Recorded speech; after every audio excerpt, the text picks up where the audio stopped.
Hello, hello, hello. Hello, hello. Hi, everybody.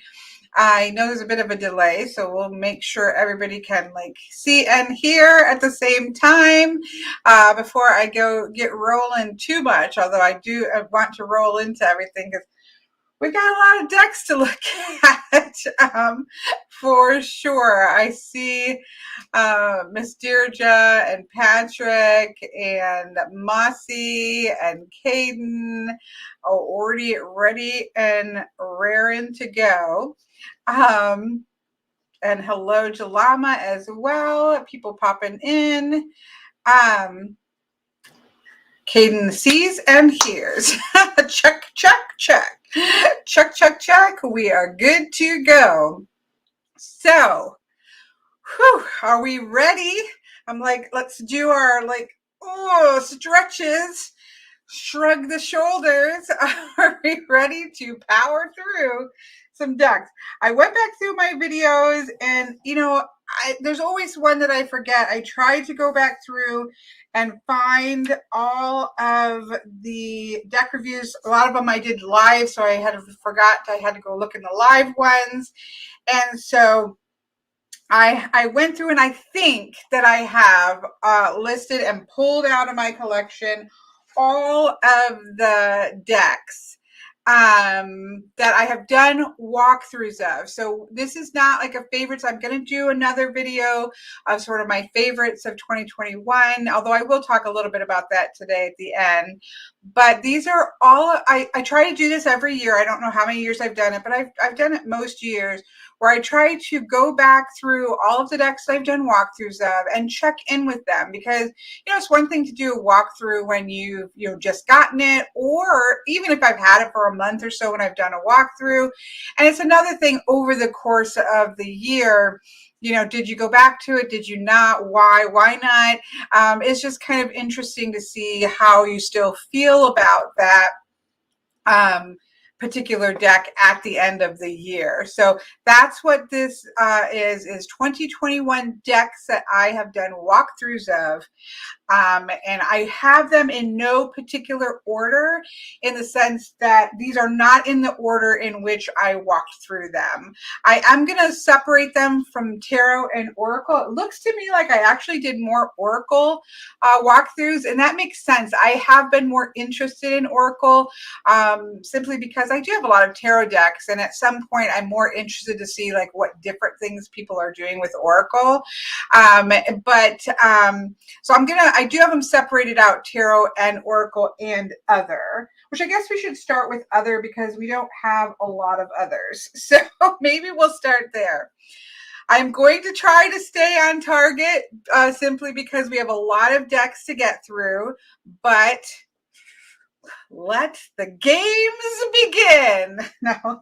So in terms of other, I put a poll up of your favorite deck and whether it was a Tarot, Oracle, or Cartomancy. They're all Cartomancy. I do understand this, but I look at Cartomancy as Lenormand or Kipper or playing cards or, little fortune-telling decks, that type of thing. So I'll be interested at the end to see what that ends up being. My guess is that it's probably going to be Tarot, but, I could be wrong. But in my other category of decks that I've done walkthroughs of, I have a Lenormand deck and a Kipper deck here. This was the cute little Lenormand, and I still think it's adorable. Do I use this? No. When it comes to, but I love it, and I highly recommend it for anybody who is looking for a cute little Lenormand, because when I trimmed down, it's even cuter and even smaller, and I just think it's nice and clean and clear with a good guidebook.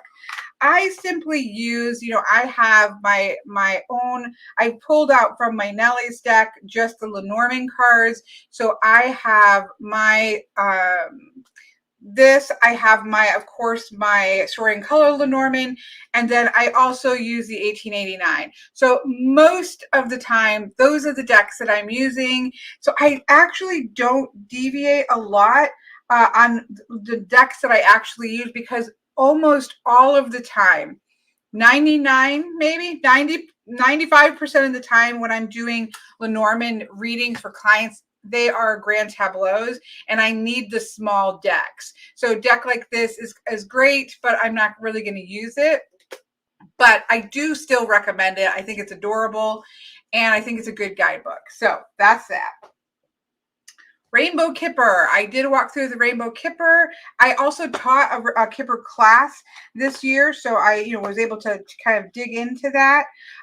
Again, I think this is a solid deck. I don't feel any differently about it than when I did my walkthrough. I think that it's a solid deck. I like the use of the color coordination. I like the kind of clean art style that's really clear what's happening in the deck. I enjoy that. I don't use it a whole lot, again, simply because in Kipper, I'm mostly using, I don't have it here, I trimmed down, and it's just because I was so used to using it.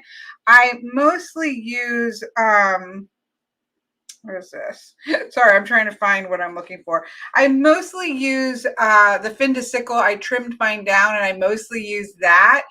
And then in the course of the Kipper class, I made just using book illustrations, free to use book illustrations. I made my own Kipper deck, and just for I had a reason for doing it, so it had the directions that I wanted it to be.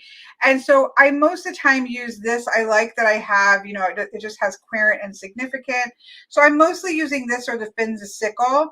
And that's just because I used the fin de sickle for so long. It's sort of my primary deck, but I do love this and I do still highly recommend it. So I really haven't changed my feelings on it. I just use particular ones all the time. And so that's just the nature of it. But I still think, through the class and through, talking to other people and walking through the different available decks of Kipper, which are a lot less than Lenormand, I think it's a solid hitter and one I'm really comfortable being able to recommend, which is important, right? Any other miscellaneous? I think I'm going to put these two in miscellaneous because these are cartomancy. I know that's the other thing. I like the lint, on the one that I printed, Tiger Lily. This is printed on linen cardstock, and I just love the way it shuffles. So that is a plus.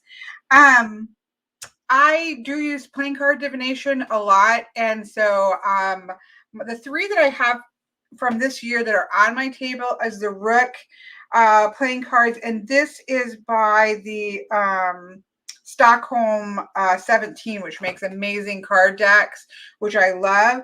I also got the Monster one from the playing card company, which are different card backs and just a whole set. It's a Frankenstein of cards coming together.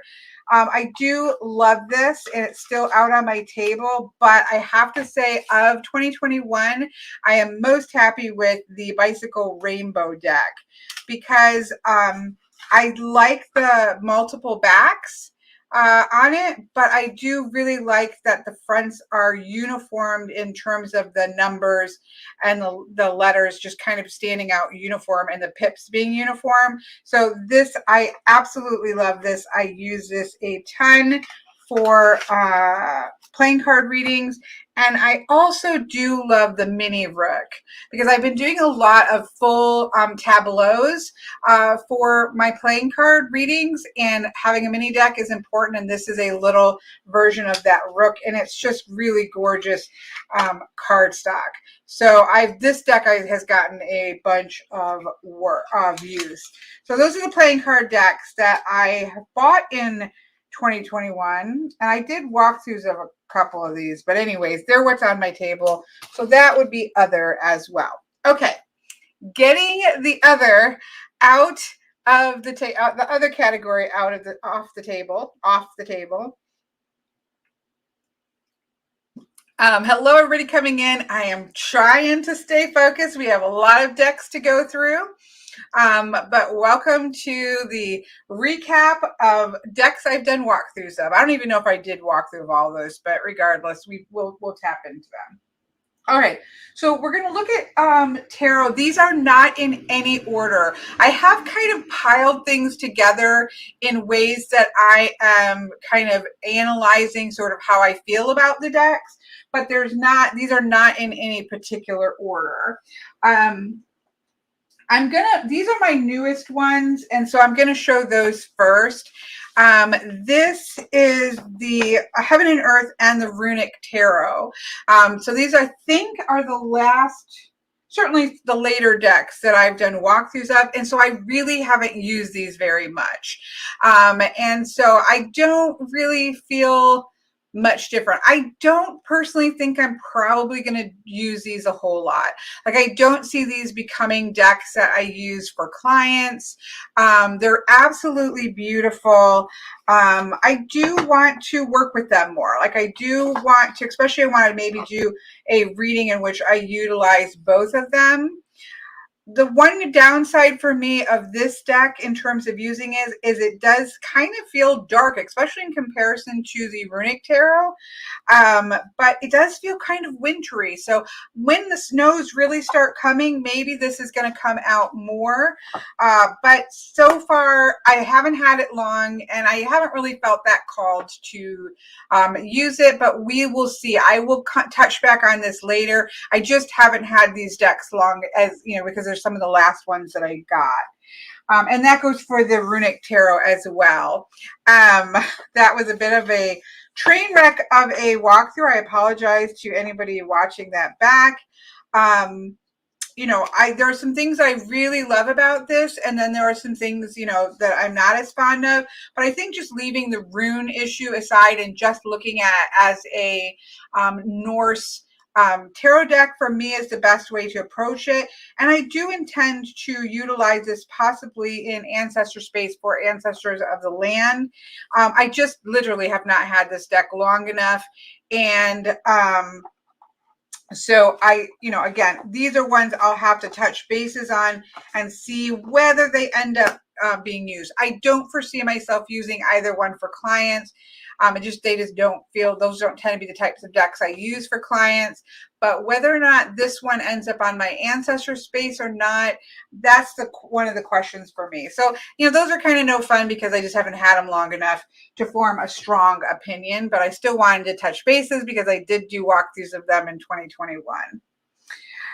In that sort of same vein, even though I've had this for a while, this is the Nature Spirit Tarot. And I was really intrigued by this deck, actually, when I did a walkthrough of it. But I haven't pulled it out. And I think some of it is because it feels to me very spring. Like when I look at this, it feels very springy. And so I really have not used this deck at all. So I am not going to get rid of it. And I'm actually not just going to put it like under my bed in my collection.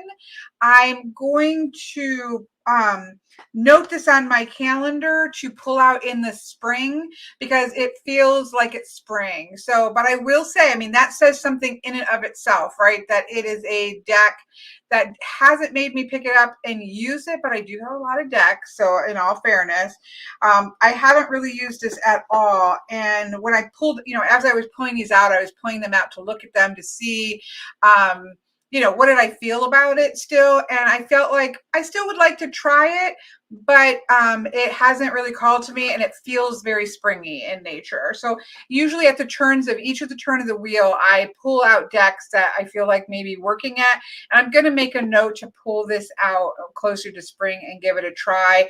So I don't know. That doesn't help anybody looking back on this, but I haven't felt called to use it. It feels springy to me. So I'm not sure. I don't have a very strong opinion on this one yet. It's still in my, let's see what happens over the coming year.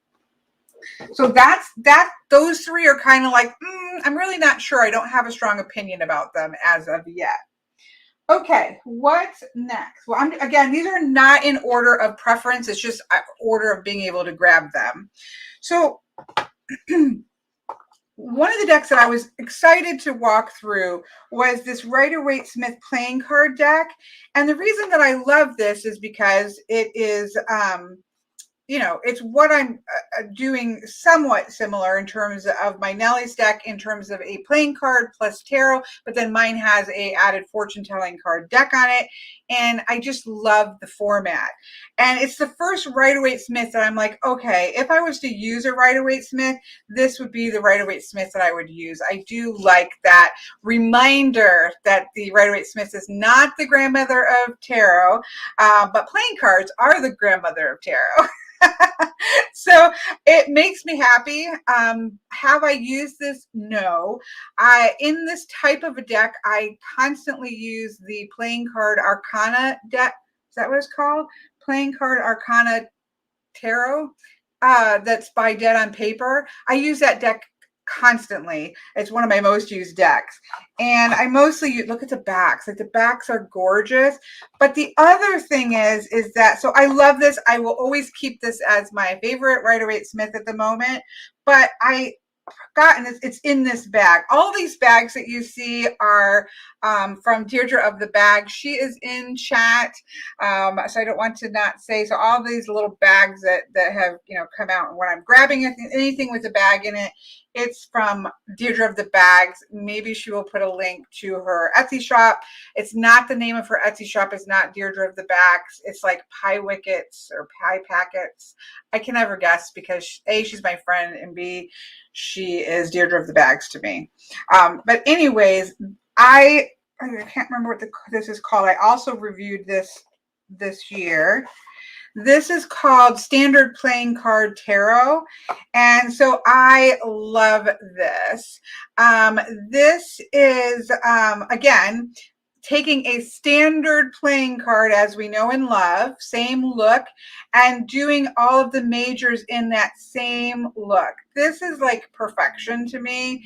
And so this has stayed on my table, whereas this is just like, I'm super glad to have this. I don't work with strictly with the Rider-Waite Smith system. So I love this and I highly recommend it, but this takes the cake for me in terms of a plan, and the Dead on Paper, the one that I think Patrick put a link to. So that, like you can see, this got a place in a bag, so that can tell you that I love it because it has a box. But I do love it, and this stays on my table. So this kind of, in terms of using, this trumps this. So I love this. I don't even know if you can still get this or not. It was a Kickstarter, but if you can, I would get it. And again, I do recommend this, especially if you like Pamela Coleman Smith's imagery. This just reminds you where it comes from, which is playing cards, which is something I love to tell the world, to remind the world. So that's those. Okay. Again, no particular order. These are the reproductions, or I don't think you would call them.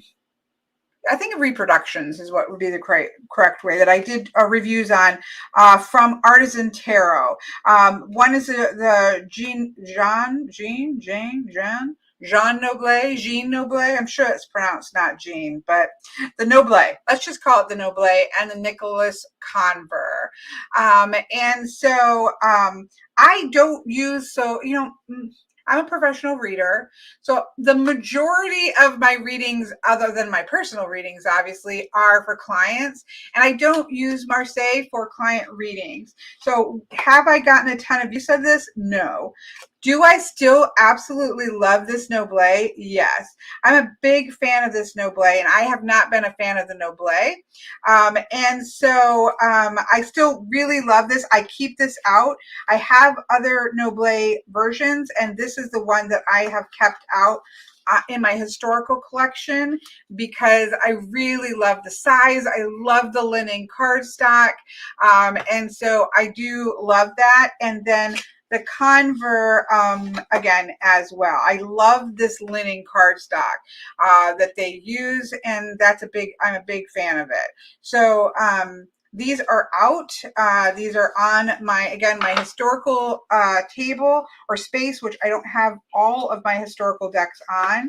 But I wouldn't say this is one that I get a lot of use out of, simply because I don't use Marseille decks for client readings, which are the bulk of my readings that I do every day, right? I do have their Dodal, which I have not done a walkthrough of yet. So that is in the coming soon, which we'll talk a little bit about the ones that I have coming soon. But this is their next one that they have done, which is just beautiful. Again, I love their backs and I love their colorations, but mostly I love the cardstock. Like the cardstock is my perfect cardstock is a very good linen playing card stock. That is my perfect playing card or tarot stock. If all of my decks had linen, perfect, good playing card stock, I would be thrilled and happy. So these kind of win based on that level, and just that they're gorgeous. So I don't get a lot of use out of them, but I have them out and in my historical collection. Okay, let's see what's next. Here is one that I did a walkthrough of called the Lux Ex Umbra Tarot. I don't think you can, there you go, see the name of it there. This one I will say that I don't use, and I know why I don't use it. What do I love about this? I do love the cardstock, but it is that kind of sticky matte, but it is gorgeous. Let me give it a shuffle. It's big. It's a big shuffle. Yeah, it's a hard riffle for me. It actually doesn't stick going together too much though, but it's definitely large for comfortable. It's thick, thicker cardstock and large, and so it does hurt my hands to shuffle it. I think the main reason, what I love about this is the pips. Like I adore the pips on this deck. I really, really do. I like that they're pips, but they're very colorful and there's a lot of movement to them. I just really like the pips on it.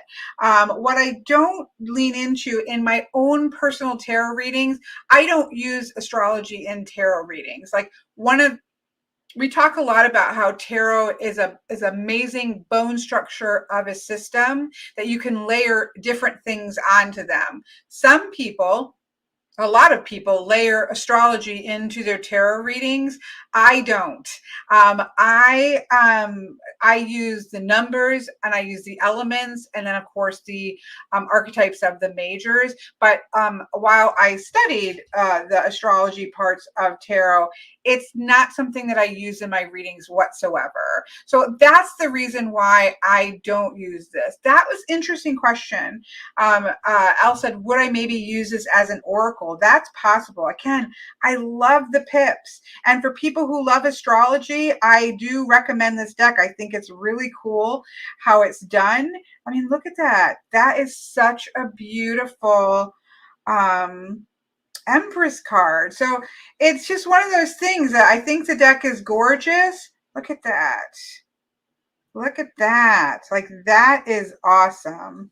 So the majors are, you know what I'm kind of tempted to do is pull out the majors and use it like as a majors only, although I love the pips as well. So yeah, I mean, if you like astrology and you use astrology in your tarot readings, I think it's stunning. I don't utilize astrology in tarot. And so, but it's not something I would get rid of. Not that I have a collection. I'm happy to have a collection. I don't have the need that some people have to use all of their decks. Like it's like I have lots of books that I don't read all the time, but I still keep them. So this is not one I would be willing to get rid of because I really love the majors and I really love the minors. So maybe I'd pull out the majors as a major only deck this year and see how it goes. But anyways, that's that. Okay, so that's that one. All right. I think I'll save those for last. So these fall under a similar category. These are in that there's something specific about that deck that just doesn't cause me to pick it up. And it's the fact that it has the astrology, right? So No, we're today, Eagle Eye John, we're just looking at all of the decks that I've done walkthroughs of in the last year to touch bases with them. So I do that at the end of every year, and that's what we're focusing on for this video. So the issues that I have where I don't tend to grab these decks are that I knew this before. If you remember, if you've watched these walkthroughs, I was approached to do these two walkthroughs within the same week. And I told the creators both the same thing. I don't purchase all male or all female tarot decks. I'm more likely to do so in an oracle deck than in a tarot deck. In a tarot deck, I really like there to be a range of people, preferably ranges of even ages and people and genders. In my tarot decks, that's actually pretty important to me in a tarot deck. Again, I'm a little more inclined, as you'll see when we get to the oracles, to do it for oracle, but I don't with tarot. It's not my favorite. And while I absolutely loved, especially really all three of these decks, I loved for different reasons. I don't really find myself pulling them because they are, this one being an all-female deck. This was very interesting, and I enjoyed the journey of walking through this. I enjoyed some of the videos that the creator had on her walk and her journey through it. I will say that in some ways it felt like a cross between an oracle deck and a tarot deck, with the words that are on here. Like, I'm almost thinking like you could literally use this as an oracle deck. And that's something I might consider actually doing. But so this is an all-female deck. This is an all-male tarot deck, and then which is the divine masculine, and then this is the divine feminine deck, which I'll show you in just a second here. These cards are also very, very large for a tarot deck, and it's hard to shuffle.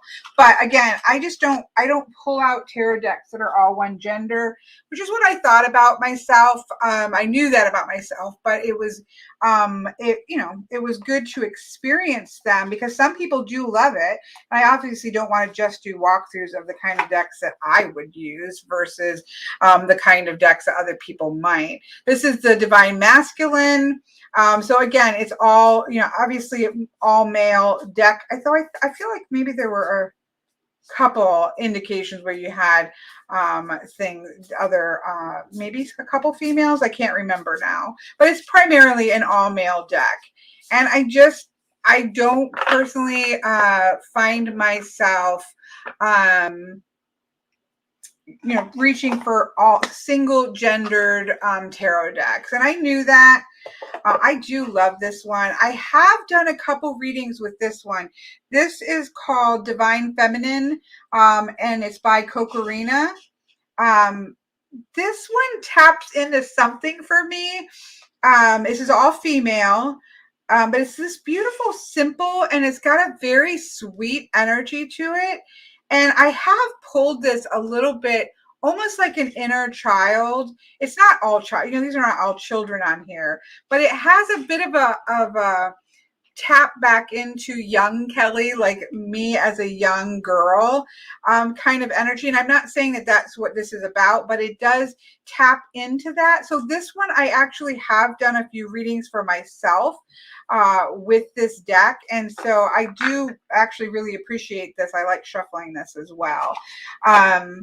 So this is definitely one that I would keep. I actually don't, again, I'm not looking to get rid of any of the decks. It's just, I don't pull from them. Whereas this one I have actually pulled, but I would never use any of these for clients because they're all one gender. And I don't ask people their genders for reading. So that's that. Again, many people love all, male, because there's not very many, there are people who love all female tarot decks. And there's plenty out there, female, not plenty of males, but there's plenty of female ones. I don't connect with them as well as I like to see the cross gender in my tarot deck. So that's just me. Yes, I wish so, Kaden. I am with you on, or just a good blended one, right? Okay, so that's that. Let's see. So this is an interesting one. This is Tarot of the Mystical Moments. I have actually used this deck, and I didn't expect that I was going to be honest. It's not typically, this is an interesting one because this is an all-female tarot deck. So this kind of goes with this last category, but there are like, I think you can choose to have the male kings, I want to say, yeah. So you can choose to have the male kings and the male emperor, and I think there's an all-female version. You could choose all females. So this is actually a, pretty much an all-female deck with the exception of the kings and the emperor, I think. And kind of surrealistic art, which truthfully isn't generally my favorite. But I have used this deck a few times. Somebody had asked, and I'll have to wait till we get to the oracles, when I was doing a walkthrough of, it was either I think it was the Enchanted Map, thinking it would be really good paired with this, and it was. I have done readings with the two of those decks. So is this a deck that I pull a lot? No, it's not really the style of the deck that I'm going to constantly be pulling. And again, it's all females, and I obviously read for a lot of different genders, and so I'm not generally going. The Three of Swords has a male in it, so there's a couple, but it's primarily a female deck. But I have enjoyed it, and I've enjoyed it more than I thought I had. And I think it's an interesting deck. It definitely makes me think about. I think it just makes the couple of the cards just made me think about the tarot card in a different way. So I have done some readings with this. I've actually done a couple client readings with this when it was just appropriate. It just felt like the right deck for the client. So I've done just a couple client readings, but this one did surprise me. It's, again, not a fast favorite of mine, but I did use it, and I would use it again in the right circumstance. So interesting. That was interesting to me because it's not one I would have thought would have been one that I would have picked.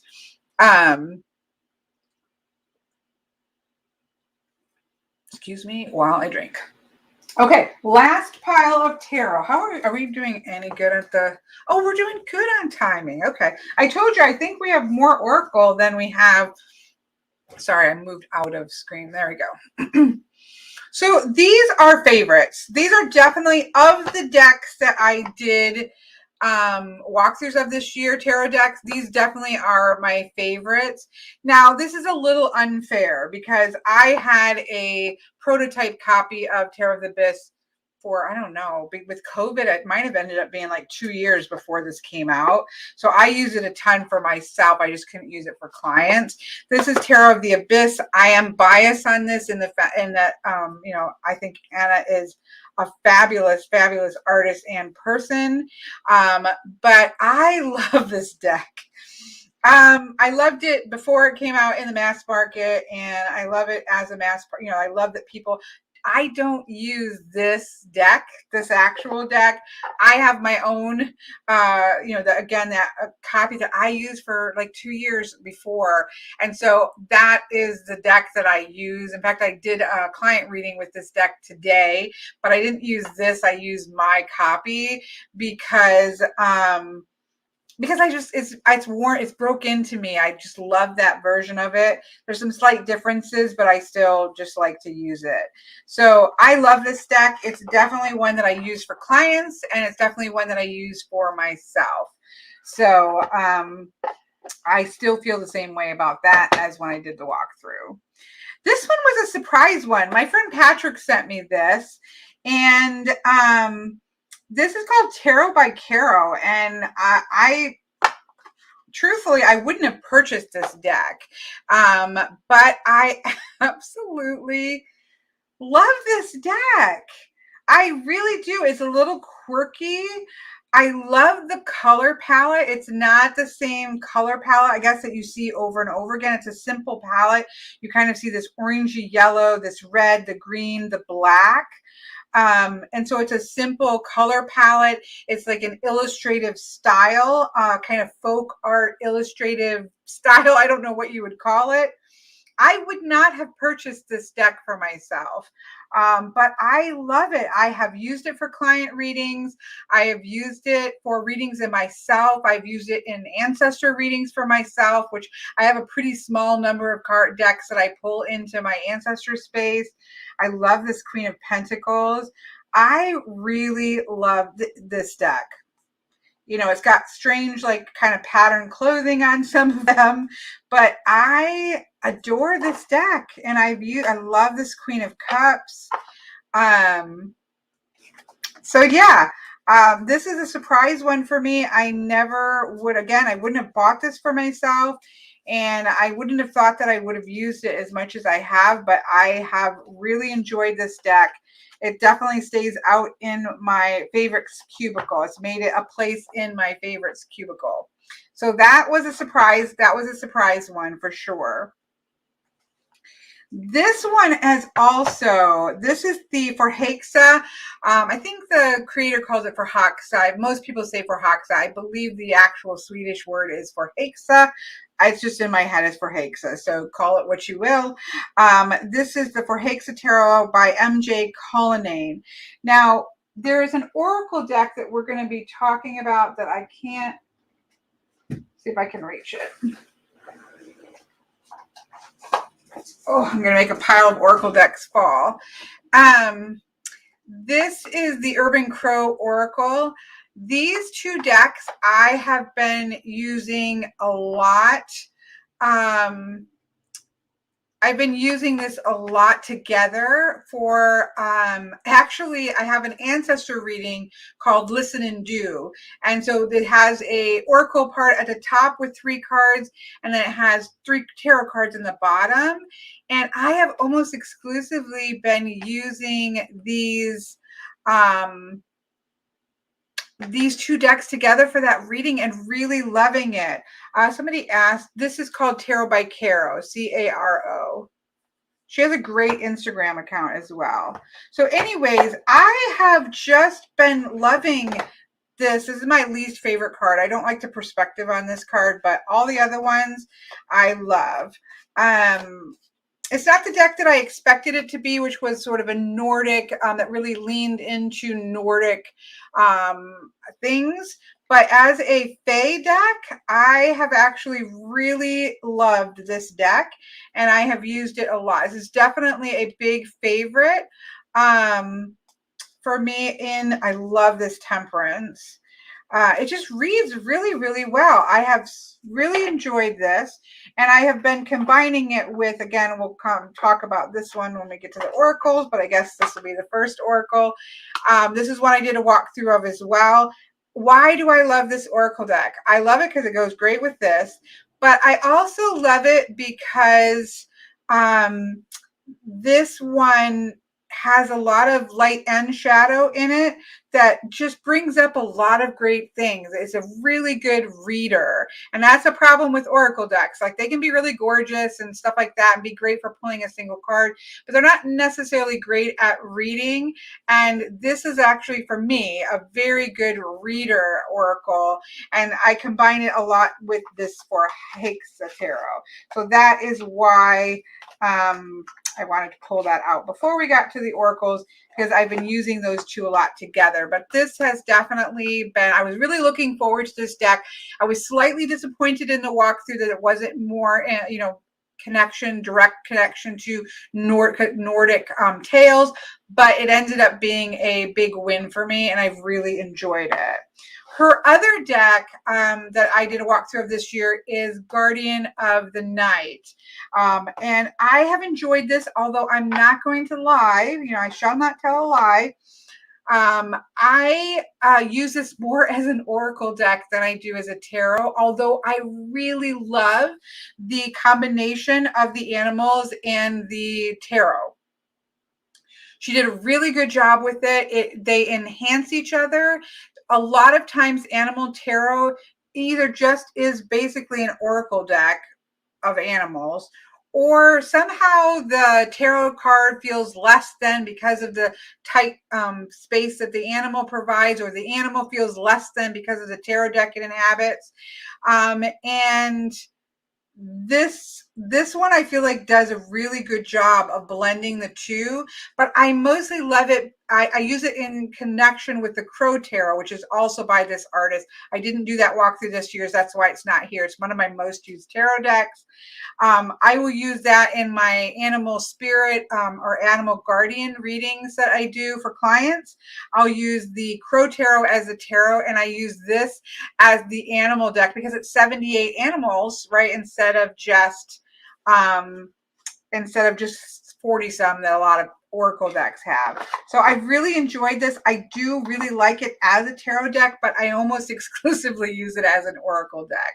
So hopefully that makes some sense. So these were all fast favorites of 2020 of the decks that I've done walkthrough of. Again, that's kind of cheaty because I already had it for a couple of years before. But of the tarot decks, especially these two were really big favorites for me. Now I do want to do an honorable mention here. Okay, boy, it's going to be fun putting all this away. Okay. I have not done a walkthrough of the Tarot de St. Croix. And again, I know I'm saying that wrong, but I already can't remember how it's said. If you look at the place name of St. Croix, it's pronounced St. Croix, but it's just from somebody's last name, and apparently they pronounce it differently. So I apologize. You can see the name on the top and just get it from there. We went to do a live walkthrough of this, and my internet was not cooperating, and I have not had the time to come back and do a walkthrough of this. I am going to do a walkthrough of it. It will probably be the first one in 2022, but I do want to bring this up only because I've done, this is the season for,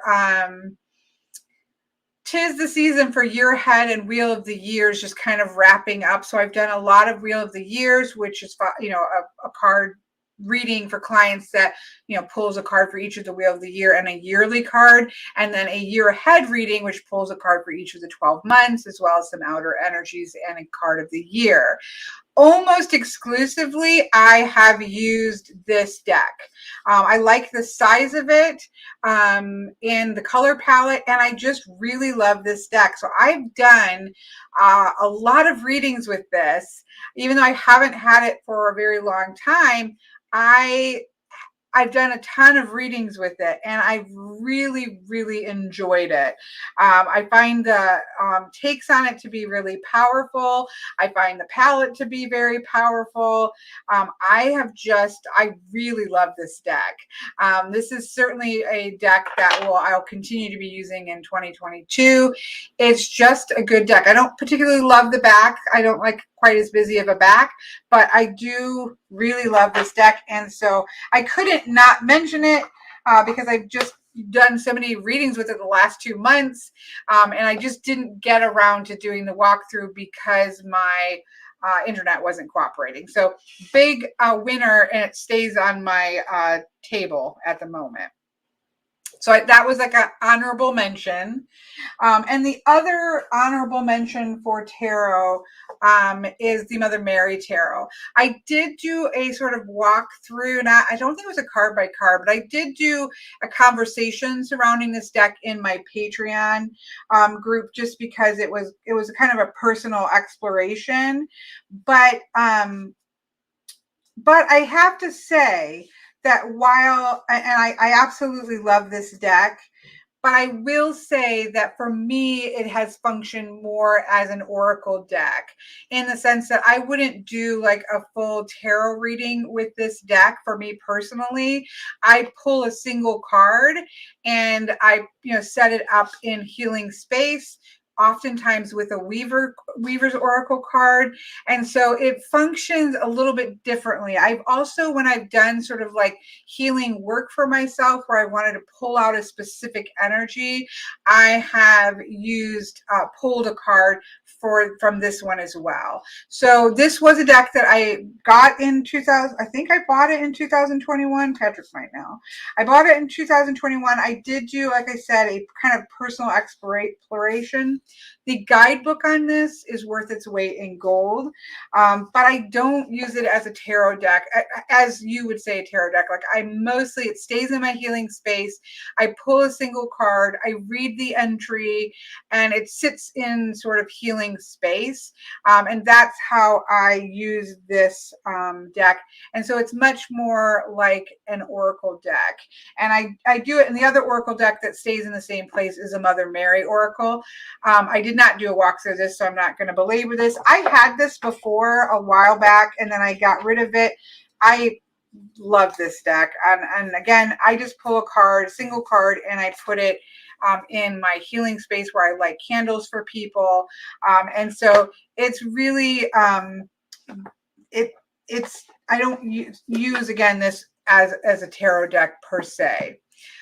Neighborhood Arc says, so more like the Weavers. Yes, I use it much more similarly. I use the Weavers far more than I use. That's like sort of my core grandmother energy, and I use that in readings for clients. I don't see myself using the Mysteries of Mary Tarot with clients like I do with the Weaver's Oracle in a web reading that I have.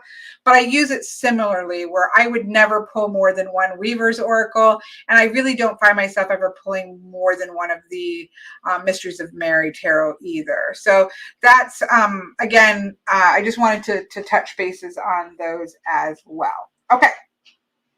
Let me pause here for a minute and let me adjust. Let me get this stuff that's kind of far away. I do have some kind of stacks too on how I'm going to talk about things with the Oracle, so bear with me. Okay,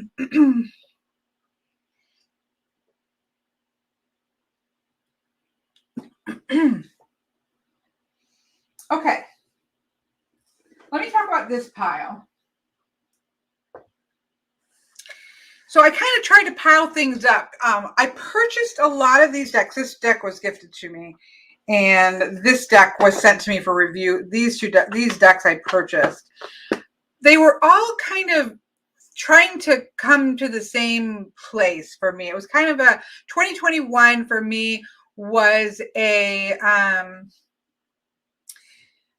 somebody could put what the percentages the poll is at right now. I would love to see what that is. What we're at right now. I can't see it from StreamYard, so if somebody could put up the percentages, I'd love to see it. 2021 for me was really trying to find a specific Oracle deck. So I was on the hunt for an Oracle deck that was all female, which is not generally, my preferences, as I talked about before. I was on the hunt for an all female Oracle deck that felt like, which is very, nobody has the capacity of providing this for me, but I was trying to find something that felt like a feminine ancestral energy for me, which has a very specific personality. If you took my workshop on working with the ancestors, you might know what I'm talking about, but there's a very specific old a female guardian energy that I connect with a lot in ancestor space. And so I was really trying to find an Oracle deck that spoke in her voice, so to speak, to use in ancestor space. And so this pile represents sort of that hunt for that and what worked and what didn't work. Now, I will say, how do we do this? Okay, let's start here. We're gonna come to those two last. We're gonna start here. So I started with, I think, the Goddess Temple oracle cards, and again, I have a obviously I have a walkthrough of all these cards. If you're just popping in, this is like decks that I've done walkthroughs of in 2021 and how I feel about them now. So this didn't end up working for me. I used it in Ancestor space. There are things that I do like about it, but I didn't particularly find, like, when I pull cards, like if I pull, and this is something that you'll see repeated in another deck. I do like my oracle decks to have a great image on it, right? I have a title. If it's a title in which that doesn't really mean anything to me, I prefer there to be a couple keywords or a statement or something like that that cues me into. I don't want to have to look up in a guidebook just to get that initial hit. I don't mind going and reading to get a deeper hit, but I really do want to. Now, obviously, some of these I would know without having to look, but I do like to have, like, initiation is a word we can understand what it's saying. I just didn't find this ended up being the voice that I wanted, and so this deck did get put away, and I haven't pulled it out. So I'm not saying this is a bad oracle deck, because again, I had a very specific purpose in mind. It just didn't hit it, and it also didn't really hit it for me as an oracle deck.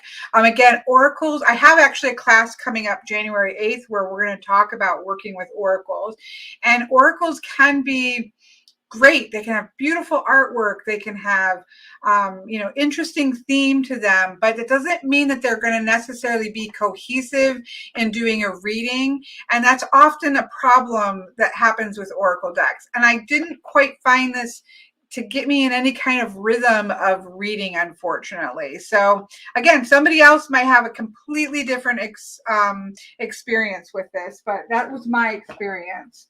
However, Priestess of Light, I did use quite a while in this capacity of sort of my feminine ancestral side. I did like I thought that the keywords worked well.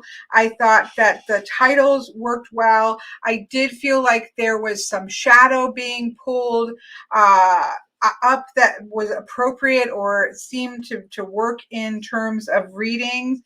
I do think this deck pulls a little bit better as a single oracle card, which is fine, or some oracles are that way. I did find this to be best. I mean, it's beautiful. This one actually stays down in my ancestor space. I do feel like it has a strong energy to it. I do, again, like the keywords. It did pull up single messages that were useful in doing readings for myself. Of course, I'm usually pulling in ancestor space. I'm usually pulling an oracle card or couple, and then I'm pulling tarot cards, 3 tarot cards as well.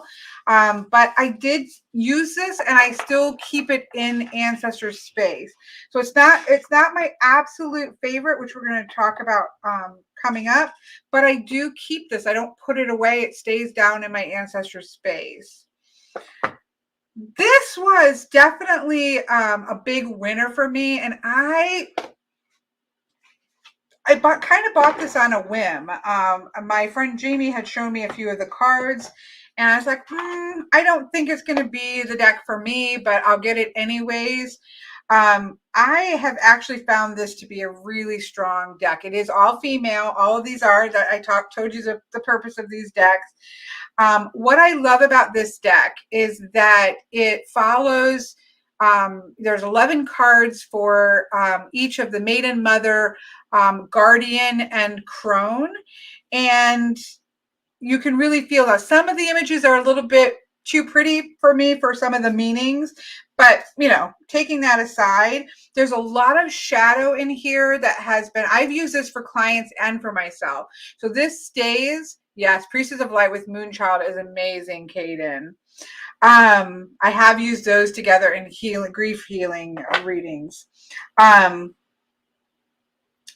It's also really great with Illuminated Earth Oracle. I've used this for clients for ancestor readings, and I use it for myself for single card ancestor readings and then pulling other cards to go with it.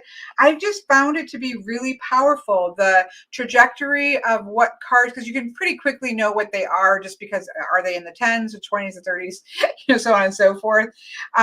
Makes it pretty easy to see. But it's less for me about the image and more about the titles of the cards and these sayings on the cards. I have really found this to be a very great deck. It stays down in my ancestor space, and I use it for clients most often in my ancestor reading, where I pull a card at the oracle card at the top to get a general theme, and then there's a bunch going on beneath that. That's primarily how I use it with clients, but sometimes to pull a single card as well at the end of a tarot reading. Yeah, this was definitely kind of a surprise hit for me, and it stays down in my ancestral space. So then the last two of these are kind of in the same category because I don't use a lot of all female decks. So all of these were kind of going towards the same category. This is a deck that was sent to me for review. It's called the Goddess on Earth Oracle. I have used this in ancestor space. I don't use it as much as those other two, as the Priestess of the Light and the Lantern Oracle. Again, I think with this one, it's just one of those that definitely it just does better being pulled as a single card. I don't pull 3 cards of this very often, and I don't know that I feel like it really works wonderfully that way. But I can't say that yet. I haven't used this enough to be able to really make that calling, but I have found it to be a solid hitter for, again, feminine ancestral voice. That's pretty much entirely how I've used it. So I just, want to be clear about how I've used it. It's enough where I've kept this out. It's not down in my ancestor space, but it is up in my active oracle decks to pull from now and again. And so it hasn't got put away under the bed. It stayed out, but I don't use it as much. I've just used it occasionally. So, this one's still kind of seeing, I guess, where it's going to go. It's certainly not going to go away from my collection, but I haven't used it a ton, and I haven't used it for clients. I don't know if that helps you at all, but I'm just trying to, this is where I'm at with the decks that I've done walkthroughs of. This almost looks like it could pair with the deck I never remember. Oh yeah, I mean this is one of my most used decks. Patrick's talking about, it's called the Spirit Cards by John Arthur Mosley, maybe? I don't know. I've not, since I got this deck, and this is not a deck I've done a review of. We're getting sidetracked by Patrick. This is not a deck that I did a review. I think I did a review probably in 2020 maybe. This, I have not put this deck away. This deck sits on the side of my reading table. I pull it all the time. It's one of my most used oracle decks. It's called Spirit Cards. And I think the author's name is John Arthur Mosley. I don't know. Maybe somebody will know. But I love this deck, and I use it constantly for myself and clients. Side trail.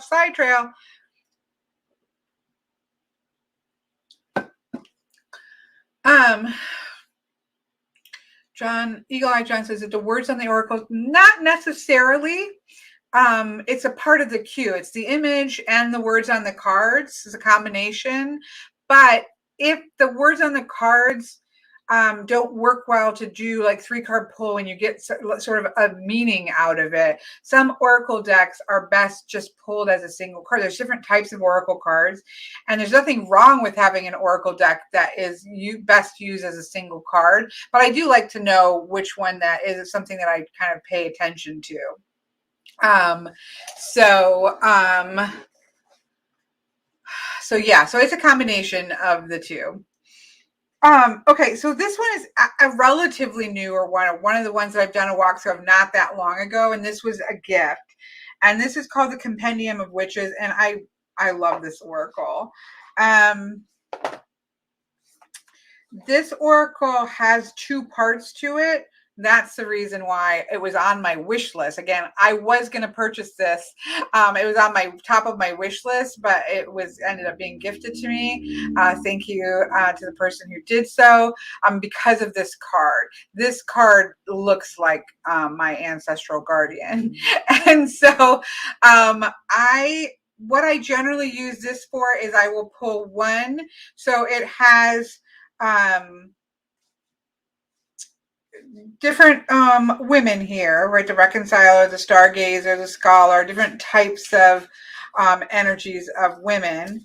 And then it has sort of like a cartomancy style deck to it.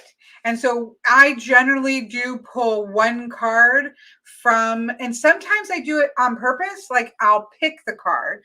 So I'll say, you know, I want to invoke the energy of this, or the one I've had up for a long time. Actually, she may still be down. I may not have grabbed her. Or, you know, like this, I want to pull the energy of the shaman, or I want to pull the energy of the crossroads. So a lot, I would say half and half. I'm trying to find the one. I think it's still down in my reading space. No, here she is. I want to pull. I love her. Like we've had a lot of time together. So I'll sometimes pull this on purpose, or I'll randomly pull it. And then I pull three from this one. That's pretty much how I've been using it. I'll either randomly pull one or deliberately pull one and then get a message from the cards. Now, somebody I thought saw, Miss L, thank you for pointing it out. This is actually coming mass market, which I think is amazing because I think it is an amazing deck. And so to make it, you know, even more accessible for people, to have it come out mass market is amazing. So this is coming out in 2022, I think Elle said. So I love this deck. This is really, right now in my ancestor space, this is probably the top one that I use in that capacity of pulling from my feminine ancestral side. I adore this deck. I use it a lot. Okay. So that pile that we looked at were some of them, you know, given, but some of them purchased really trying to find something. So it's kind of not fair, right, to the decks. But I ended up with the Priestess of the Light and the Lantern Oracle being ones that I will keep and use and really enjoy their energy. Even if they weren't perfect in that part, I use them there, and they have not got put away. They're staying in my space. The Goddess Temple one, not so much. That really didn't end up working for me. Okay. Here's some more that didn't end up really working for me. For different reasons, various reasons. So these are decks that I did have done walkthroughs of in 2021, but they just didn't really vibe on for usually specific reasons. And we're going to go through, let's stick it over here, reasons why. So this is the Ancestor Spirit Oracle cards. You would think, as someone who works a lot with ancestral energy, that I would have, you know, this would have been a really good one. It really didn't quite work for me. I think most of it was the titles. I don't know. It just didn't quite give me the power pull hits. Not that every time I get okay, let me qualify this. In the last 2 years, since the beginning of 2020, most of my personal readings for my own self are ancestor readings. So I'm in my ancestor space pulling readings for myself from my ancestors. That is almost all of my personal readings are that way. And I just didn't feel like the keywords, like enjoy music, that didn't really say anything to me in space. Again, some people might absolutely love this, but it just didn't really work for them. There are some that are great. It definitely hits on a multitude of different cultures that you can look at. For me, it was more to do with the titles. It just didn't really do anything for me when I pulled a card from it. So, again, I'm sure somebody else has great experiences with this deck, but in terms of, I have high expectation for anything that has Ancestor on it. And I just found that all of the decks that I use in Ancestor space, of all the decks I use in my Ancestor space, only one of them is an actual Ancestor deck, which would be the Ancestral Path Tarot. That would be the only one that actually has Ancestor in it. I think using other decks that evoke the messages that you want is more important than having it be an actual Ancestor deck, if that makes sense. So yeah, this one didn't really work for me. Okay, for that reason. This one is one I would like to approach this again. This is called I'm going to get the name wrong. The Tulku, Tulku Oracle. There are many things that I love about this Oracle deck. It is stunning color. It is my color palette all the way. I think that this deck would be better used on somebody who really works with the chakra system or the chakra system. Again, because I don't, if a deck, and I think I talked about this in the walkthrough, that I would get more use out of this if there were a couple keywords to what the some of these, like this Sankalpa. Looking at the image and looking at the title, I don't get anything from that. It doesn't mean anything to me. So you would really have to study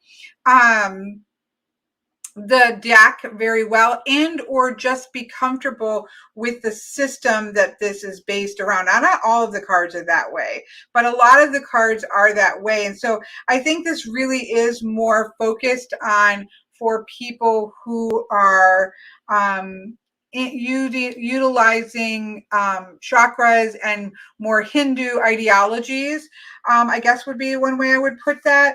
And because I'm not, I just don't tend to get much of a hit off of them. It is stunning. The artwork is stunning. The concepts behind it are really beautiful.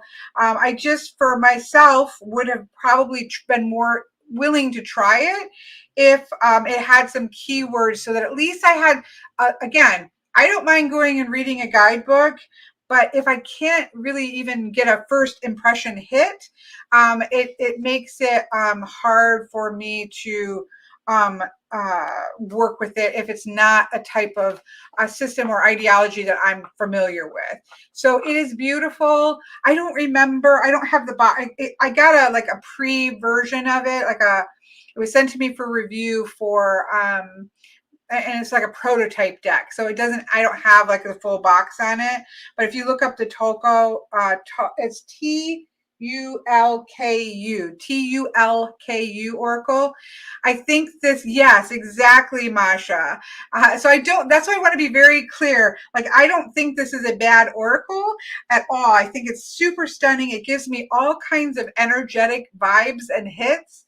But it's just not a system or a way of, I'm not into yoga or work with that sort of energies. And so I don't know the terminologies closely enough to have this hit, but it is stunning and it feels very energetically stunning. So like Masha said, it's very perfect for yogis. I don't know if you say that, if that's how you would say it. I'm going to type the name. Thank you, Patrick. Patrick put a link to it. So this is when I just holding it, I feel very strong energetic vibes from it. But it's not one that I use, and I don't really see myself using it because it's just not, I don't really work with chakras, and I don't know a lot to be able to treat it to the fullness of what it should be treated as, if that makes sense. So that one is not, it's not a win for me, but it's because of that very specific reason. Yeah, I think people that have a yogic practice, it would be amazing for. That's not me. Okay, here we have two more in the ones that just didn't end up working for me. These two make me sad. These are the Season of the Witch oracles, the Samhain and the Yule, and I'm not giving up on them and like saying I'll never pull them out. Um, I don't know what to say really about this. It just, I don't know. There's things that I like about it. I like the folky art. Some of the things it feels very young. And I'm not very young. Um, a lot of the text is kind of feels a little bit awkward. There's some weird usages of like thys and things like that. And so the phrasing of the text on it is a little bit awkward on some of them. I just had no inclination to pull these out. So yeah, I don't know. I don't know what to tell you on it. In theory, I love the concept. Yeah, it is kitschy, and kitschy's not bad. Like, I love kitschy. Give me a little bit of cheese and kitschiness, and I can really roll with that. So I can't really tell you. I'm not sure what it is that says that it just, I love the concept. I'm kind of sad because I love the concept of them being one that comes out for each of the turns of the wheel. Like, I love that concept. But it doesn't really do it for me. I didn't feel any pull to pull either one of them out and utilize them. So I don't know. I don't know what to tell you on this one. I'm sure there are people who absolutely love it, probably younger people than me, maybe. I'm not sure where. A lot of times I can tell where's the disconnect. Some of it is in some awkward phrasing in terms, but that doesn't. I can ignore text on cards. Like, I have decks that I don't pay attention to the text, and I'm perfectly fine ignoring text. So I can't blame it entirely on that because I ignore the text, but I don't have any desire to pull them out. And so that's kind of been a non-hitter for me for sure. And I really am disappointed because it's one that I wanted to like, and it's one that I love the idea of having them come out for every season of Yule. And I see some other people saying the same sort of thing. So I'm not sure.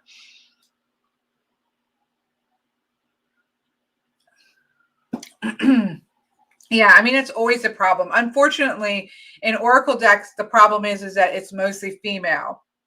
Obviously, in tarot decks, you generally, as a rule, if you go through, I think the traditional, certainly the Rider-Waite Smith, you're going to have more men than you're going to have women. My tarot decks, I really want to have a blend of the two. Oracle decks, unless I do still like to have, you just can't find as many. And I will say that this year, my hunt for Oracle, that's going to affect what decks I buy. This year, I have been hunting for that sort of female ancestral energy because I have a deck that speaks to me from my male perspective. And so I haven't had I bought more female-oriented Oracle decks than usual. But they're harder to find in Oracle decks for sure. Do you ground open up before doing tarot? I'm going to try not to get caught off or go off on a rabbit trail, John. I'm trying to stay very focused on getting through all these decks. But yes and no. Like, I don't do anything specific to ground myself. I don't ever feel the need to do so. However, when you do things over and over and over again, you end up creating rituals for yourself that automatically do that. So when I sit down at my reading table, which is a table we're at right now, I have crystals that ground me for very specific purposes, different crystals, and just the act of sitting at my table puts me automatically into reading space. And so it's not that I stop and specifically do anything. It is the way that my table is set up, and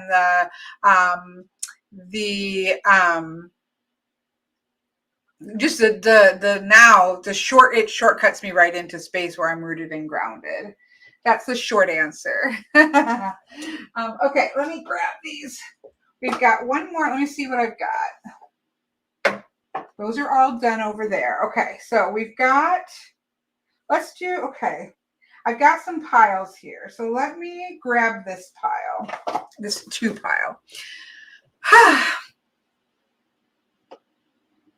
I know I try when it's this many decks like this, I have to stay on task or we will never get through it. And I do want to keep it somewhat concise for people who want to watch these back, because I do these every year. So these are 2 decks that I did walkthroughs of in 2021 that I don't know how I feel about them yet. I am still intrigued by them, but I didn't use them. So these 2 are going into, I have a cubicle that has decks rotating in and out of, that are decks that I want to give them some more time. And this definitely is the case with this Oracle of Middle Earth Medicine. This deck really intrigues me. I will say that I don't really like round decks. I really don't like round decks that much. But I really like this deck. This deck intrigues me. And I also don't like how tiny the text is. I have glasses on, and I have to really look to read the text. So that's part of the issue. But I do think there's something in this oracle, and I haven't used it, so I want to sit with this a little bit more and work with it. And so that is the Middle Earth medicine. So that's what I can tell you. I've had it. I haven't really pulled from it. I have colored the edges. I'm still intrigued by it. I still think there is something here. I just haven't, I want to give it some more time. So that's where that's, I'm being honest. That's where I'm standing with this one. It's sort of I'm intrigued, but I haven't used it. Thank you, Patrick, for putting the link to the Tarot by Carol. So this is going into my cubicle of, okay, let's try to pull this out a little bit more and do some more work with it and see how I feel. So that's kind of where that one is at. This is called the Oracle L'Absolu. I'm sure I'm slaughtering that. I apologize. I'm sure I slaughtered it in the walkthrough. This was given to me for purposes of review, and I'm still very intrigued by this, but again, I haven't used it enough. I didn't have it out where I would just grab it, and so this is going into that same cubicle. What I like about this is I really like the system. I am a big fan. I find Oracle system sexy. I like a good thought behind an Oracle deck. I like to see intentionality, not just a bunch of pretty pictures or throwing a bunch of keywords out. I like to have an indication that the creators of the deck put thought and intention into making the deck. And I feel that from this deck. You have the 4 different ways or lenses to look at the concept in the card. The art is really gorgeous. There is light here. There is shadow here as well. You've got cards like jealousy, fatality, illusions. There's something here, and I just haven't used it enough. And so I'm putting this out where I will grab it and use it more, because I do feel like I'm still very intrigued by this deck, and I think that there's something here. So that's where I'm at. I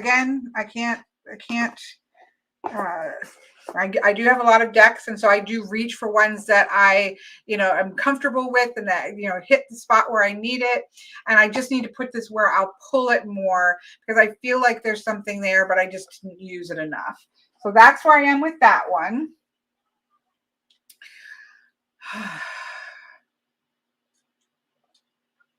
We're getting close. We're almost done. I already talked about the Urban Crow when we talked about the four Haxa, so I'm not going to go here again. I really love this deck and I use it a lot. It's definitely a big hit for me. I enjoy it. Okay, let's talk about these three. Let me do the easy ones. Okay, here's another easy one. So this is called the Multidimensional Devas by Scylla Conway. I am a huge Scylla Conway fan. Her Shimmering Veil Tarot. You know what? I don't know if that was, I don't know, that was not on my list.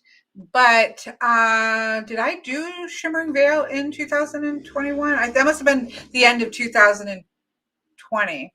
Anyways, her Shimmering Veil Tarot I use constantly. I love that tarot deck. And this deck I've used a ton. So this was given me, Scylla is so kind. She sends me her decks for reviews.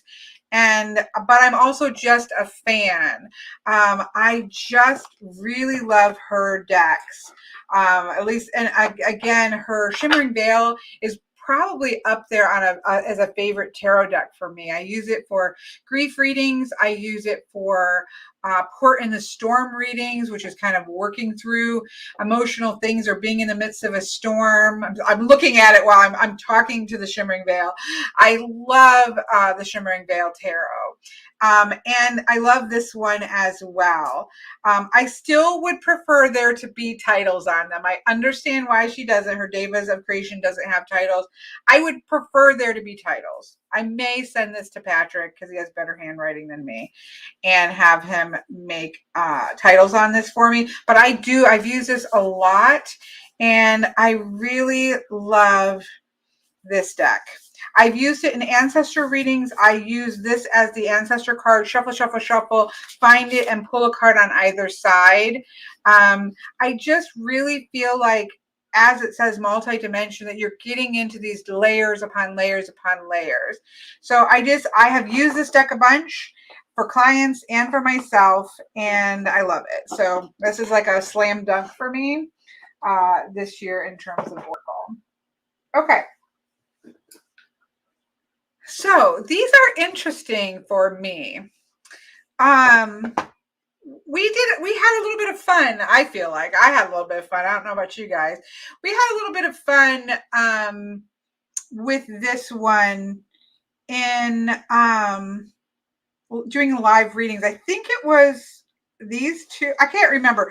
Fairly close together. I got these three decks fairly close together.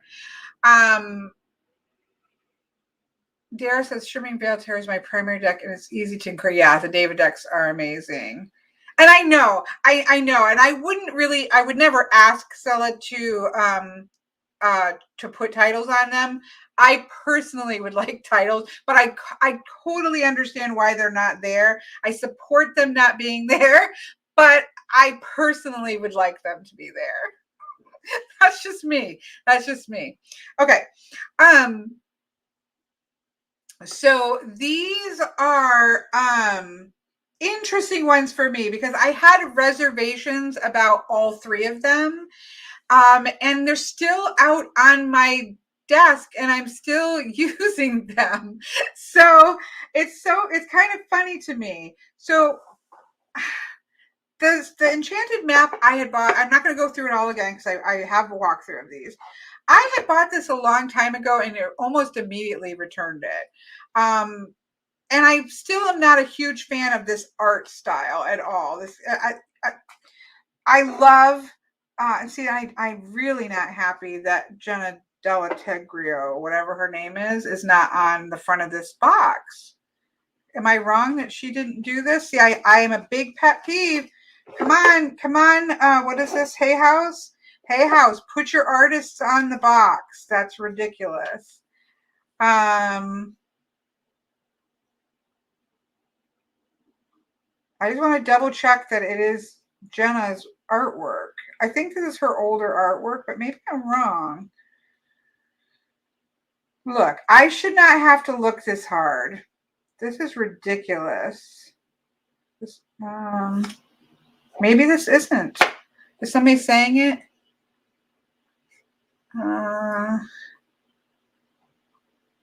Here we go.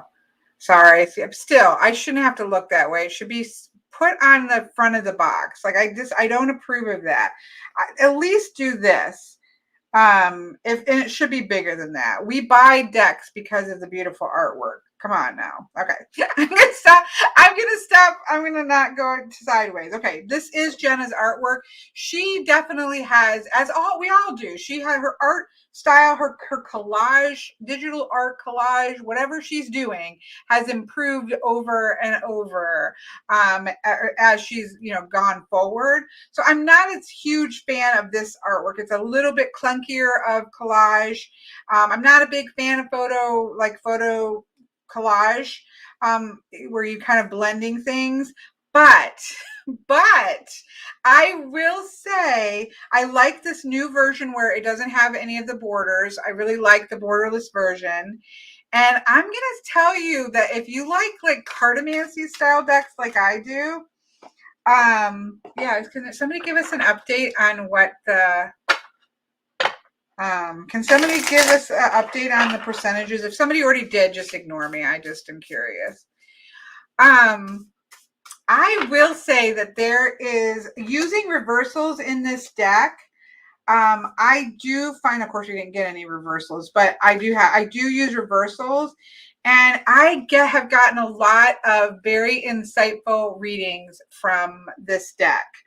I only use it for myself, but I find it to be very clear, especially with using the reversals, which the deck uses reversals. It was created to use reversals. And I have gotten great readings for myself. It's not my favorite in terms of artwork, but it's got its place. It's got its place. We are at 78% tarot, 6% cartomancy. I need to put cartomancy for me. And 17% oracle. That's about what I expected. I expected, and again, cartomancy, all of these things are cartomancy. I just separate that out as Lenormand, Kipper, playing cards. So my vote is going to cartomancy. I haven't voted yet. Okay, so that's that one.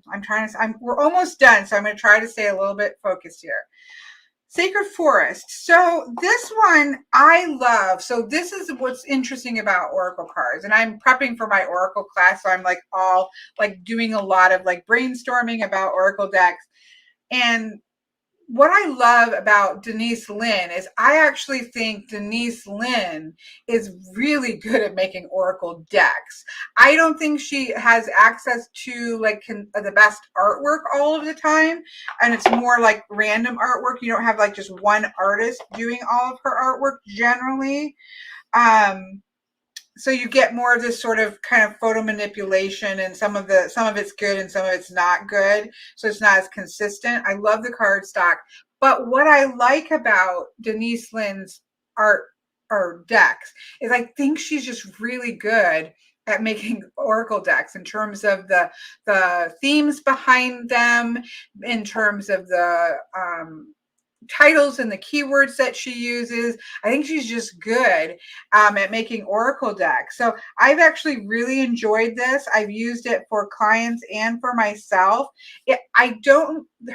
What is the name of her other deck that I can't see? I'm trying to peer through all my cords to see. Her other deck that I have is still my absolute favorite. But I do like this deck. Again, I don't love all the artwork. I don't like this sort of computer generated fairies that are in here. Not my favorite, but then some of them are absolutely gorgeous and stunning. But I have enjoyed this. It has not gotten put away. It's still on my shelf. I wouldn't call it an absolute favorite Oracle deck, but it's been a solid reader. Shaman Dream. Again, I love the Mystical Shaman deck. I don't love the guidebook. I don't use the guidebook really. I just kind of do my own thing. But the Mystical Shaman is color palette. Everything about that is absolutely stunning. The Shaman's Dream I wasn't going to get because I don't like, mice with crowns on their heads. Some of the artwork is just stunning, and some of it gets a little bit not as stunning for me personally. but I have really enjoyed this for what it is. It does feel like you're in a space of a dream. I have used this for dreams, kind of parsing out dreams. Um, in a sense, that's probably the most that I've used this for myself, has been in sort of working with dream energy. I have used it for that. So I have enjoyed this. I haven't put it away. I absolutely love this. This card does come up a lot. So I did not ever put in, this was, I know some people thought agreed and some people thought I was being mean. I never put these two cards back in. I think that is a terrible card. Doesn't go with the rest of the deck. This is okay, but still don't love it. This to me just doesn't match the deck. These do not go in my deck, and I've never ended up putting them in. Some people love them, so, you know, more power to you. It's not in my deck. I've kept those out in case you were wondering. So I've used this. I have used the Sacred Forest more than I've used the Shaman's Dream. It certainly isn't up there with, say, the Mystical Shaman, but I have enjoyed it. It's not a deck that I'm going to get rid of. But I've used the Sacred Forest. Of all three of these, I've used the Sacred Forest the most. Again, I just think Denise Linn is really great. I wish she would get connected like with a solid single artist. But I've used this the most of all three of these, but I've appreciated them each in their own way. So that's those three. All right. We're almost done, folks. We're almost done. Somebody asked how many decks we have. 10, 20, 30, 31, 30, 30, 31, 32, 33, 34, 35, 36, 37, 38. 38, but then I've added a couple in, so I'm not sure. 40-ish, 40 something. I'm not sure. Okay, so this is the last pile. And I pulled one in. So these three I did this year, walkthroughs of this year. This one I did a walkthrough a different year, but I don't mean connected to one person in terms of, I'm talking about in terms of the consistency in art style, because I think she's amazing. So this is not, this is more art preferences. Okay, I'm pulling these together because these all are interesting, right? To me, but I don't really use, so none of these do I pull from very often. But there's something intriguing about them. These are all, and this is interesting. Lo Scarabeo is interesting in their artists that they work with, the artists that they work with, and sort of some of their themes for like Oracle and Tarot decks are a little bit out there, which is cool, right? It's not just the same things that we see like from Hay House or even US Games or even Llewellyn, who does partner with Lo Scarabeo, the fact that they distribute Lo Scarabeo in the United States. But they really are different in how they approach Oracle decks. And I appreciate that difference. At the same time, none of these have ended up being like decks that I can't put down. So it's like they're interesting, but they're almost like too interesting to be like good workhorse decks, because there is a difference between like a solid workhorse deck that you can just take out and use it as you use it, right? And decks that have a niche to them, and these Lo Scarabeo Oracle decks kind of feel like a niche to them in some way. So, you know, Mausoleum of Souls I find to be very powerful. I've done definitely a deep dive into the world of Mausoleum of Souls. I have used it. It's very strong feeling. It's very powerful.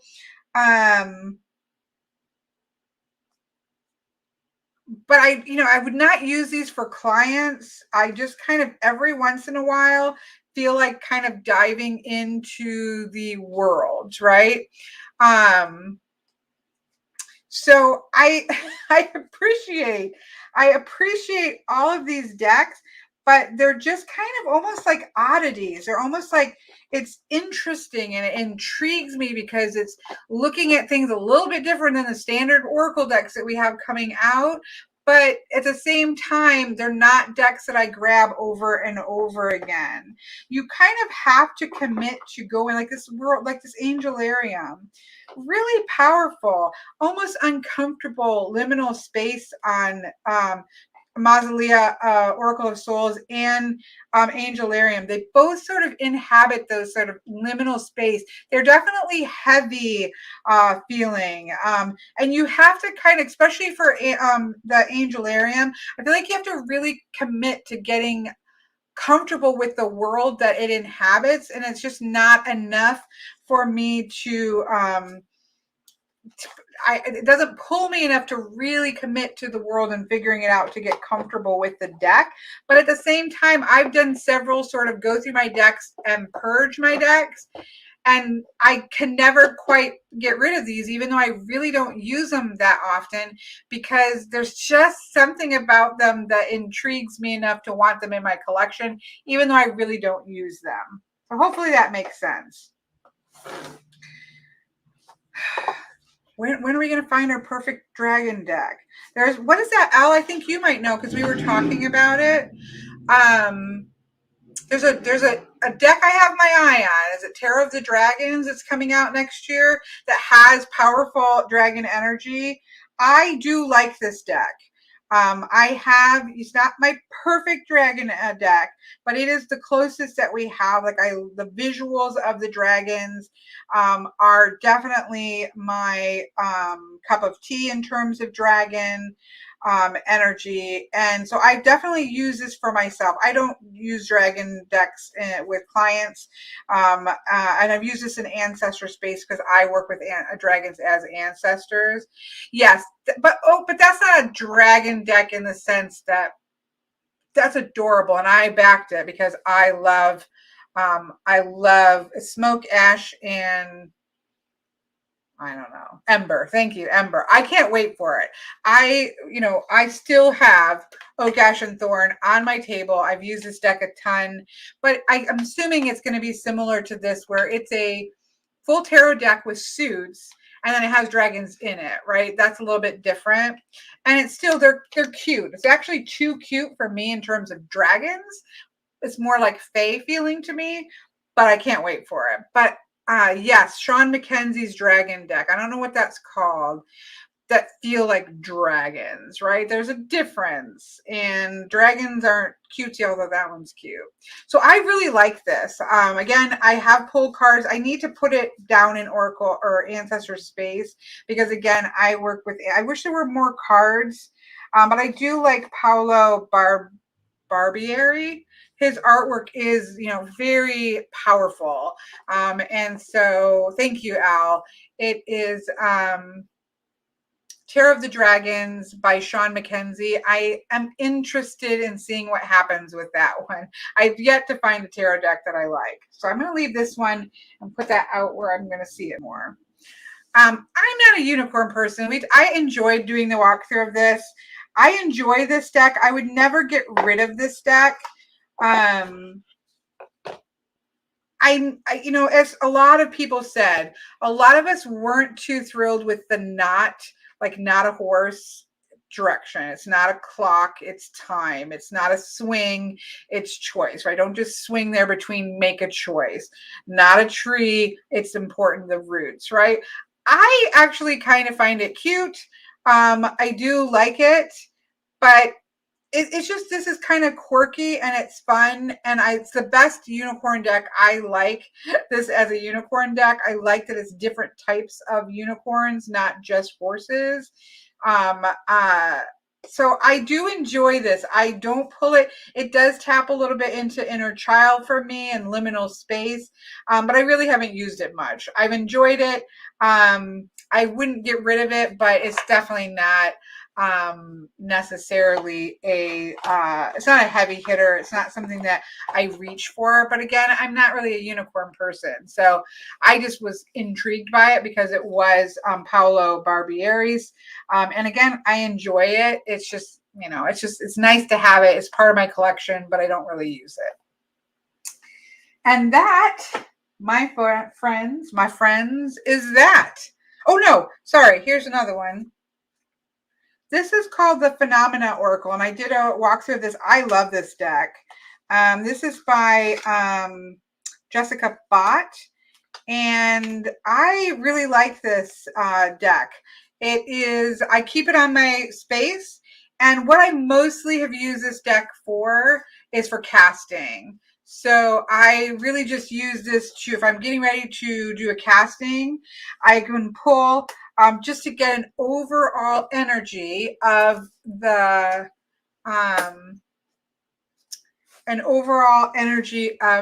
reading that's going on.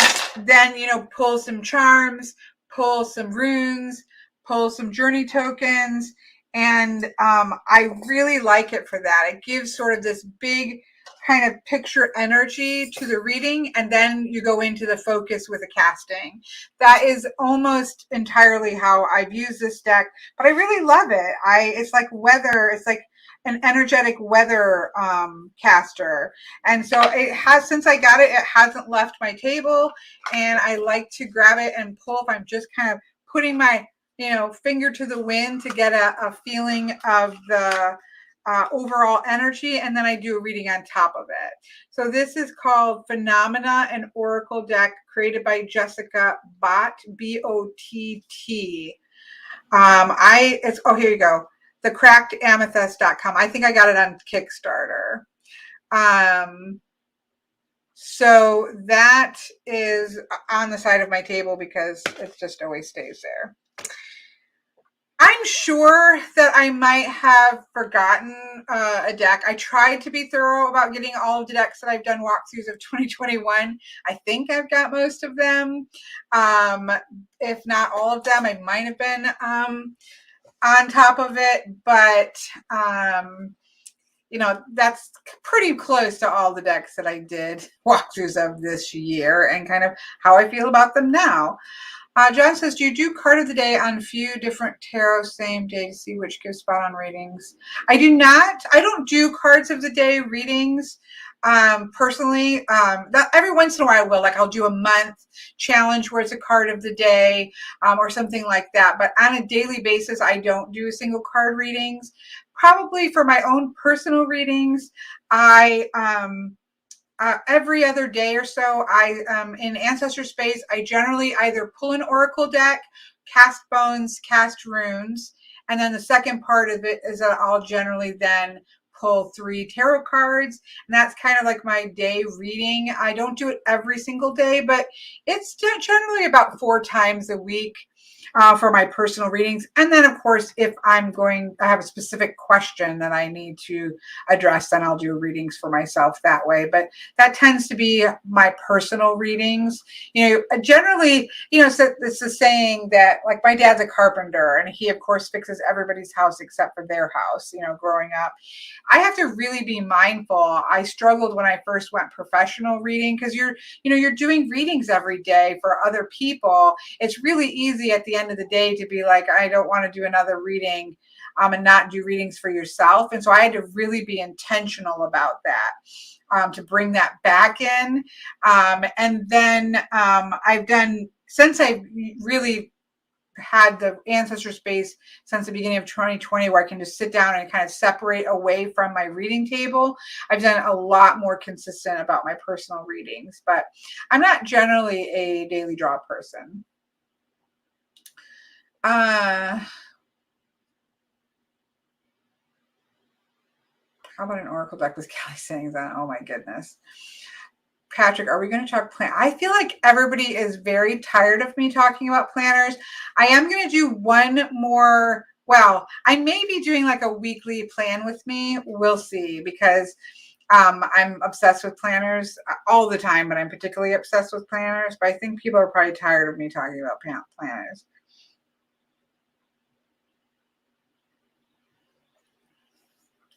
Oh my goodness. I'll be the next Bob Ross. A playing card deck with Kelly sayings on it. I would like that. Could you make a video on being a professional reader versus just personal readings? That would be an interesting one. I should put it in my planner. No, I should start a fresh my planner testing pages. I do need to make a video idea page. There's a deck. I just started a fresh deck wish list. This is not all on my wish list. I have to go collect my wish list.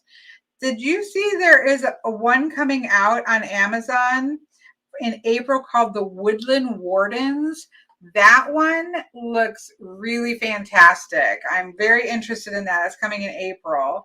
And then Jamie had just shown me last night, I think, something called the Crystal Forest on Etsy. It's crystals, but instead of just having a picture of a crystal, which doesn't really do it for me, it's like forest scenes and watercolor forest scenes that kind of speaks to the energy. So I'm definitely interested in that. Okay, but I do want to do one more planner one. Maybe I'll do that tomorrow.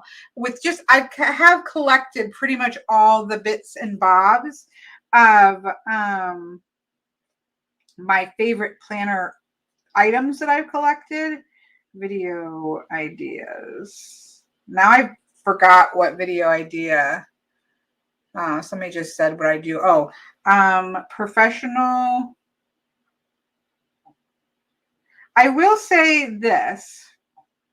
In terms of professional reading versus personal, for me personally, again, everybody's different. So unfortunately, I can't speak to, I don't know how I cut this particular page, but I need to washi tape that in.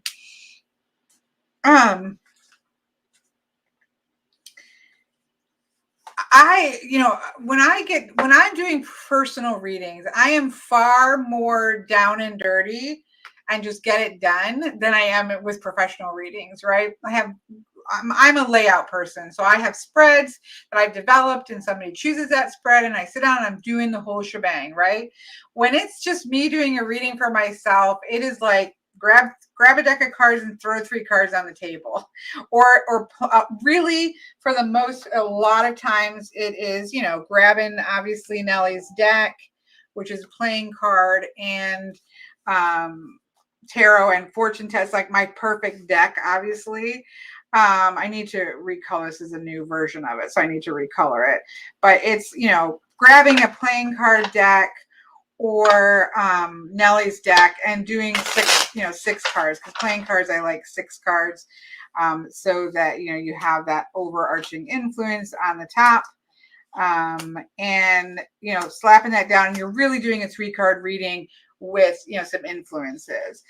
For myself, it's usually something like that. Like on certain occasions, I'll do a more structured reading for myself. Obviously I did my Wheel of the Year reading. I did my rune. Wheel of the Year and my tarot year ahead. I will, on certain like moons and things like that, do a more structured reading for myself. But generally, I'm just like sitting down and throwing 3 cards on the table and getting the message and moving on. That's really more my style of personal reading, versus obviously for clients, it's generally larger spreads and things like that. I don't do a lot of large spreads for myself. I just need to give me the message and let's get going. But yeah. But I do enjoy, like I did for, if y'all saw this already, but I did, I do like to sink into a big reading, but I don't, it's winter solstice, I do all my big readings. I do an energetic check-in when I'm being good, because it really keeps me on task, that I do before each turn of the wheel. And that's, kind of more structured. But for the most part, I'm just kind of throwing cards on the table and getting it done. Tell me what I got to hear and move forward. Okay, here we are. So 7. Oh yeah, let me go. Can I go in? I don't know. Let me see. where'd my keyboard go? I think my keyboard is buried under, nope, here it is. Let me, I know I keep going out of view because I have to go to the side and it's kind of annoying. Let me see if I can vote and then we can see the final numbers. 1 second. I should mute this because otherwise we're going to start hearing me echo. So let me mute this. Sorry, people. I know I should have ended this concisely, but we're about to end. I just want to, I think I have to go your channel. I have to go into this precisely, but we're about to end. Okay, pause that. Can I vote? Let's see.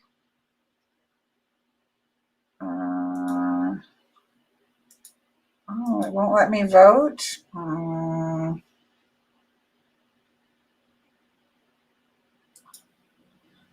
it won't let me vote. Why won't it let me vote? That stinks. We are at 77% tarot, 6% cartomancy. I would be a cartomancy vote, and 17% oracle. So that's where we're at, and it won't let me vote.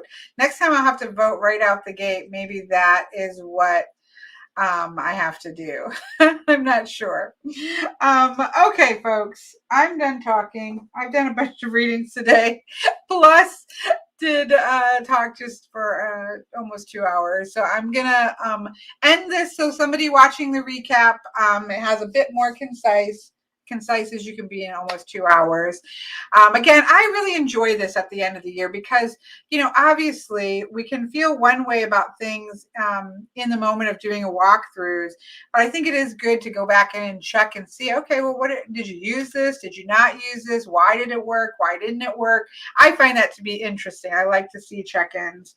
So, so hopefully that helps. I will try to put a list of the decks in the description box, but I'm not going to timestamp them. I've never done that. It's too much work, to be honest. I'm just going to be keeping it real. That is way too much work. But if you, all of the decks that you have seen today, I do have walkthroughs of. So obviously you can just put in the search engine on YouTube, The Truth and Story, and then the name of the deck, and you should be able to find that. So every deck that I've shown in here, other than this one, which I need to do a walkthrough of, this one, I've done walkthroughs of already. This is just a recapping of it. So have an absolutely wonderful rest of your night. And then I know it's too much work. I mean, just the thought of it's like, no, I just did 2 hours of work. I don't want to do an hour of trying to get timestamps. I'm sorry. It's a free video.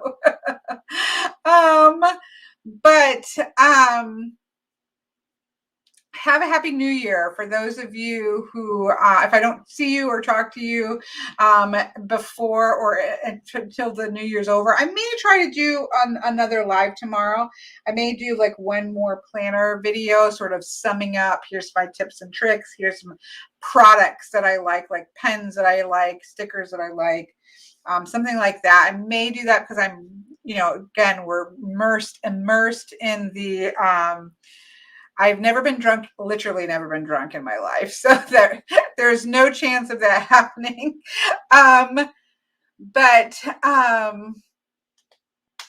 Obviously everybody is like, if you're a planner person, you're like raring up for that, you know, January 1st, when you're all the parts of your calendar kick in. So I may do one more pop in live tomorrow, playing with planners and stickers and things like that, just for the sheer fun of it. But other than that, have a happy new year and a wonderful rest of your year, the whole year. All right.